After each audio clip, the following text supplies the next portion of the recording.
आपका स्वागत। Corona virus को लेकर देश भर में 26 दिनों से जारी लॉकडाउन के बाद आज से कई सेक्टर्स को छूट मिल गई है। अर्थव्यवस्था को पटरी पर लाने के लिए कुछ क्षेत्रों में लॉकडाउन के दौरान रियायत दिया गया है। ये छूट उन्हीं राज्यों और उनके जिलों को मिलेंगी जहां कोरोना वायरस के मामले एक भी नहीं है। सरकार ने जिन जिलों में छूट देनी है और किन कामों को शुरू किया जा सकता है उसकी लिस्ट पहले ही जारी कर दी थी। इस सूची में स्वास्थ्य सेवाओं, कृषि और बागवानी, मछली पकड़ने और पशुपालन को रखा गया है। इसके साथ ही चाय, कॉफी और रबर के बागान में 50% मजदूरों के साथ काम कराया जा सकेगा। मनरेगा के तहत आने वाले कामों को भी छूट दे दी गई है।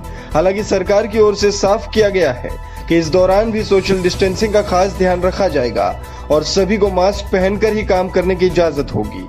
बिजली, पानी, गैस जैसी सार्वजनिक उपयोग की चीजें चालू रहेंगी।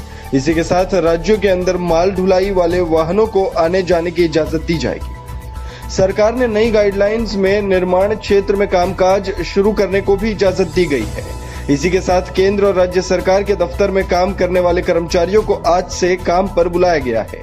यहाँ पर भी काम करने के दौरान सोशल डिस्टेंसिंग के नियमों का पालन करना होगा। सरकार ने प्रिंट, इलेक्ट्रॉनिक मीडिया जैसे निजी संस्थानों, वित्तीय और सामाजिक सेवा का काम करने वाले संस्थानों को भी काम करने की छूट दी है।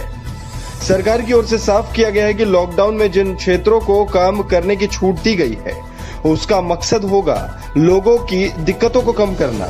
अगर किसी भी जगह सरकार की ओर से जारी किए गए नियमों की अनदेखी की गई तो वहां से सभी तरह की छूट वापस ले ली जाएगी। सरकार ने अमेज़न, फ्लिपकार्ट और स्नैपडील जैसे ई-कॉमर्स प्लेटफॉर्म के जरिए mobile phone, TV, refrigerator, laptop, कपड़े और स्कूली बच्चों के स्टेशनरी आइटम को छोड़कर किराने के सामान और दवाओं जैसी जरूरी सामान की बिक्री करने की अनुमति दी है। साथ ही आज से गैर बैंकिंग वित्तीय संस्थान जिनमें हाउसिंग फाइनेंस कंपनियां और माइक्रो फाइनेंस इंस्टीट्यूशन है जिनमें कम से कम कर्मचारी हो, उसे छूट दी है। साथ ही सहकारी समितियों को भी काम करने की इजाजत दी गई है।